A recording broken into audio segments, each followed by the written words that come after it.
साथियों, जिस तरह महात्मा ज्योतिबा फुले ने शिवाजी महाराज की समाधि को खोज करके हमारा जो गौरवशाली इतिहास था उसको वापस जिंदा करने का काम किया, उसी तरह गौतम बुद्ध सम्राट अशोक की बनाई हुई विरासत को जिंदा करने वाले जाधव जी, बर्वे साहब, ऐसे लोगों को मैं नमन करता हूं जिन्होंने सुरक्षित इस जगह को हम लोगों को बना करके यहाँ आने के लिए मजबूर कर दिया। साथियों, पूरी दुनिया में दो ही विचारधारा है, एक झूठ की है और दूसरी सच की है। झूठ और सच के बीच की लड़ाई चल रही है। हमारे लोगों को मालूम नहीं है कि हम झूठ की व्यवस्था में जी रहे हैं। झूठ है क्या? उसने कह दिया हम ब्रह्मा के मुंह से निकले हैं और आकर के हमारे ऊपर बैठ गया और हमको कह दिया तुम पैर से निकले हो।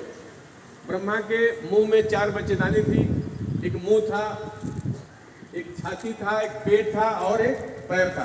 चारों जगह बच्चेदानी लगी थी, उसका कुछ काम था ही नहीं। और वो ब्रह्मा कहाँ कहाँ घूमा है? खाली इंडिया में।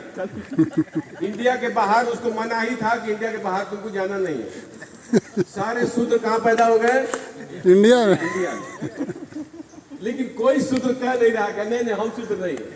किसी भी जाति से पूछिए, बोले नहीं हम शूद्र नहीं भाई, यादव हैं, हम तो यादव हैं, हम मौर्य हैं, हम कुनबी हैं, हम हार हैं। तो हम इसीलिए नौकरी छोड़े हैं बताने के लिए नहीं तुम ही शूद्र, तुम ही असली, अगर ओबीसी हो तो तुम ही असली शूद्र हो। शुरू में यादव लोगों ने हमको निकाल दिया। मैं एक यादव जी के घर गया, मैं बोला जरा भूख लगी है, खाना खिलाइए। तो चूड़ा खा रहे थे, चावल। जैसे ही मैं पहुंचा, चूड़ा भी हटा लिया, चाय भी हटा लिया। बोला हमारा आपसे कोई लेना देना नहीं। हमने बोला क्या हो गया भैया? बोला आप यादव नहीं रहे, अब आप शूद्र बन गए हैं, हम आपको चाय नहीं पिला सकते।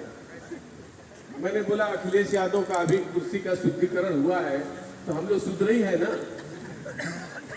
तो उनको समझाया बुझाया, तो फिर चाय भी पिलाया, चूड़ा भी खिलाया और सावित्रीबाई फुले जयंती रखा था भांडुप में, 1000 रुपया भी दिया। तो हमारा जो एंटीना जिन लोगों ने बदल दिया है